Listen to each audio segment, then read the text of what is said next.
This presentation is a summary of the study conducted by NEDA with technical assistance from JICA. The goal of the study is to formulate a roadmap to improve the traffic and transport situation in the Greater Capital Region. This study is done in collaboration with DOTC, DPWH, MMDA, and other stakeholders.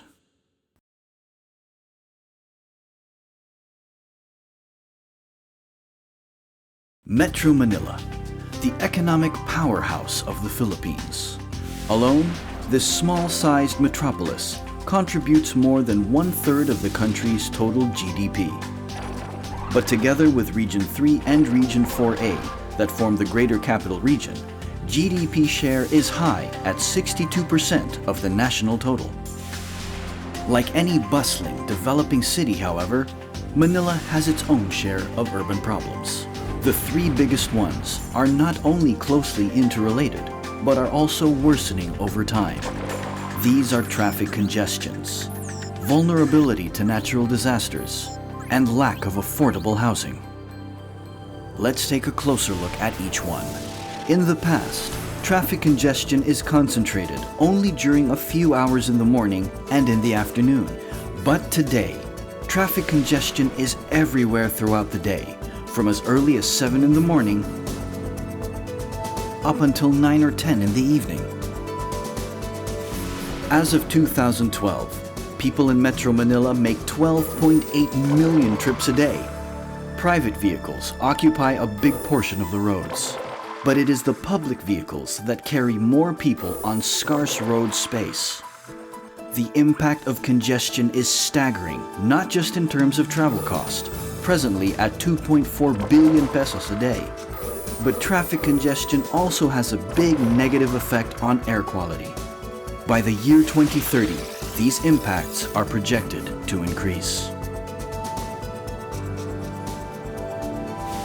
This computer simulation of road capacities indicates that almost all roads would be on the red, or capacities would have been exceeded further if nothing is done. Now, take a look at Manila's environmental problem. Metro Manila is vulnerable to natural hazards. As shown here, much of Manila, particularly the east and west areas, is most vulnerable to earthquakes, floods, and landslides. The north and south areas on the axis, however, are low hazard risk areas. Environmental hazards affect millions in Metro Manila and also the Greater Capital Region as a whole. Equally affected are the tens of thousands of informal settler families located in waterways and right-of-ways. Now, let's look at the third major problem. A lack of affordable homes and also poverty force millions of families to live in high and moderate risk areas. There is a great need for affordable housing as we are behind in providing resettling and upgrading to make Filipino homes safer to live in. The increasing pressure of population growth within Manila is the fundamental cause of many problems the city is facing. And urban expansion is spreading to its surrounding areas as in Bulacan, Rizal, Laguna, and Cavite. Without a present solution, these problems will worsen as the population of Mega Manila steadily increases from 23 million to 30 million by the year 2030. To make way for a sustainable development of Metro Manila, three core strategies are proposed. The first is to work out transport, land use, and environmental sector solutions in synergy. The next is to manage urban growth effectively. The third is to strengthen and coordinate actions among LGUs and regions. How can Mega Manila cope? Introducing the Dream Plan, a doable, long-term integrated transport infrastructure development for Mega Manila. The Dream Plan focuses on using transport as a catalyst for sustainable development. It aims to put an end to traffic congestion, households situated in high-risk areas, mobility barriers on the road, excessive transport costs that burden low-income groups, and air pollution. The Dream Plan envisions that the Greater Capital Region will be a tri-engine of growth for the country by being a gate to a wellspring of hope, a place for livable communities, and a space for dynamic business centers. The Dream Plan redefines the city's spatial structure, promoting a shift from a radial circumferential pattern to a ladder form. This will guide and support urban expansion on a north to south orientation, thus avoiding high-risk areas.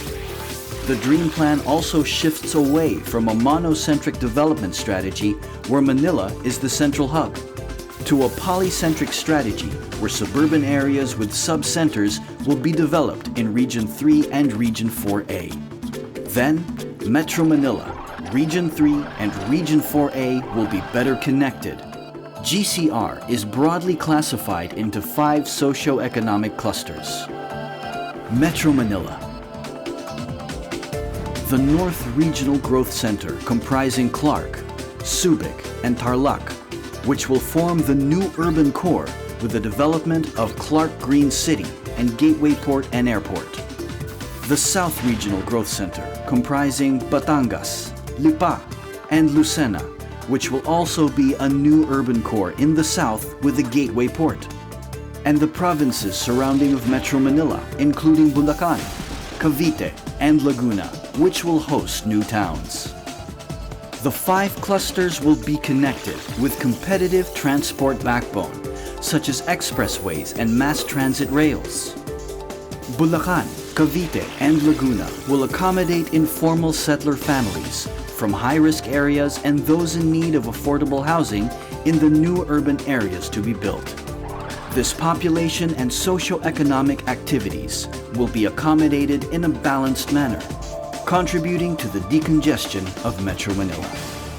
Existing urban areas will be retrofitted and integrated with improved public transport system. This includes port areas, waterfront, and NAIA, among others. When it comes to the expressways, the NLEX-SLEX connection will play a major role and is urgently needed to reduce congestion on EDSA, divert long-haul traffic from urban roads, and improve port access. This expressway connector includes the following project components.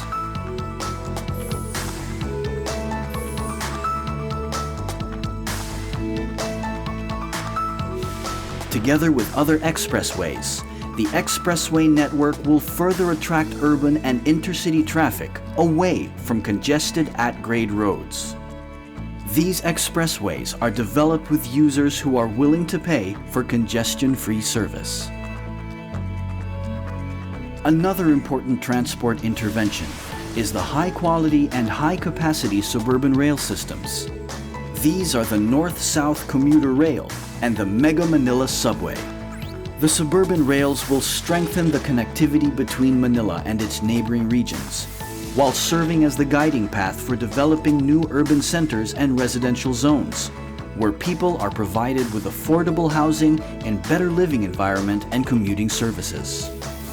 The elevated North-South Commuter Rail will stretch 91 kilometers from Malolos to Calamba, using the PNR right-of-way, and will open up to a future extension to Clark. The North-South Commuter Rail will have no level crossings at main roads, thus allowing the creation of at-grade urban roads.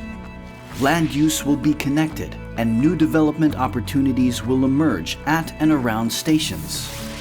The Mega Manila Subway will be built to stretch from San Jose del Monte to Dasmariñas in rapidly developing areas. The new subway will dramatically improve mobility and accessibility along EDSA and other roads, and promote north-south urban growth and new land development. When it comes to integrating suburban rails and development of new towns, Japan has a lot of experience we can learn from.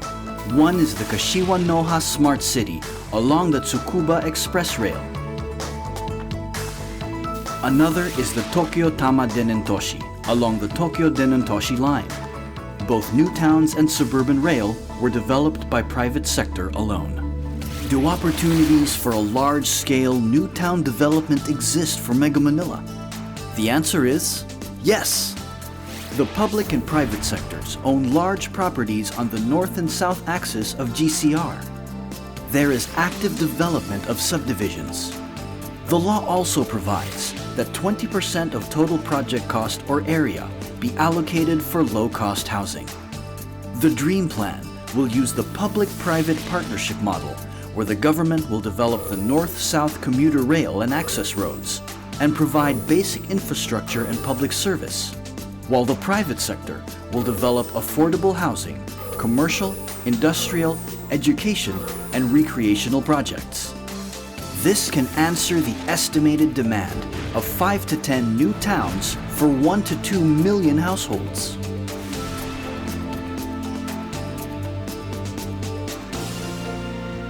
Part of the Dream Plan is assigning new roles to the existing gateway ports of Manila, Subic, and Batangas, all to maximize capacities and development opportunities.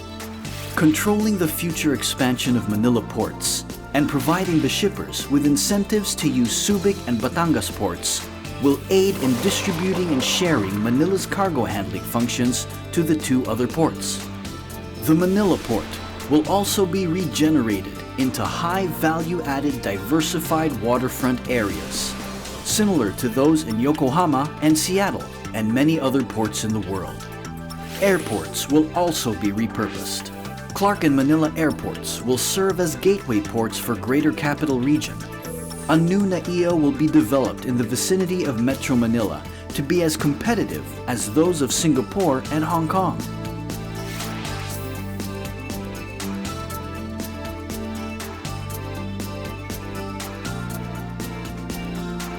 The existing NAIA will then be closed and converted into the new Central Business District.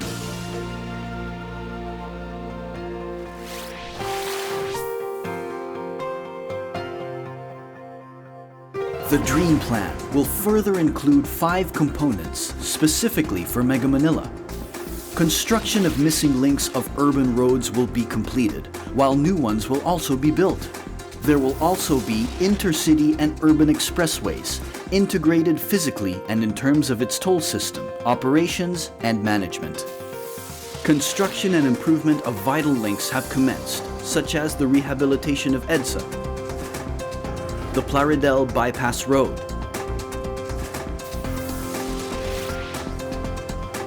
the Anghari SLEX Link, Skyway 3, NAIA Expressway, and Star Expressway, and many more are already in the pipeline.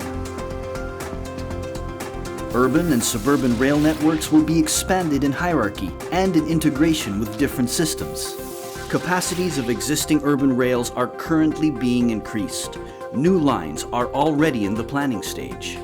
The goal of the mass transit rail network is to provide the people with convenient, comfortable services at affordable cost and promote reorganization of urban areas based on the transit-oriented development or TOD concept. Just like in these cities, careful selection of appropriate mass transit systems will also be carried out to introduce a proper system in proper locations. There is now the integration of the provincial bus services for the southwest routes of Mega Manila. Other areas will also see the same improvement. Buses and jeepneys in the future will still play a major role, so fleets and operations will be modernized. Their routes, terminals, and interchange facilities will also be reorganized. Considering the complex situation, this then calls for a comprehensive, road-based public transport study. On top of these, traffic management will be improved, as it is the fundamental action to maximize the use of available infrastructures. This also requires a comprehensive study to cover the many interactive aspects of traffic management systematically.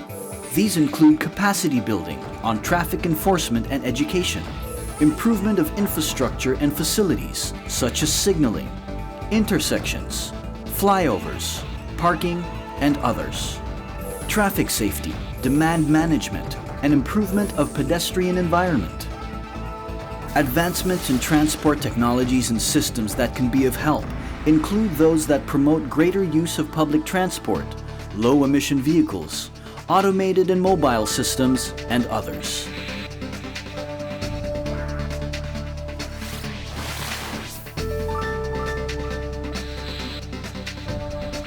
Manila will see positive impacts, especially on road traffic, as more roads will be freed up from congestion. Significant impacts outstriding investment costs will be realized economically. Financially, socially, and environmentally by the year 2030. Without traffic congestions, people can reach farther areas much faster than today. We've always had the plans. We've always had the go signal. Now, funding is no object. The estimated budget envelope for transport investments can cover the short-term plans and can be managed for the medium and long-term plans. For example, the total Dream Plan cost of 2.4 trillion is well within the national transport budget envelope of 4.8 trillion pesos.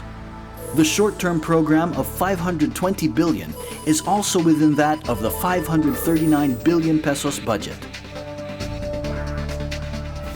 Manila was once a well-planned, progressive, mass transit-based region. Its urban area was well laid out for a population of 300,000.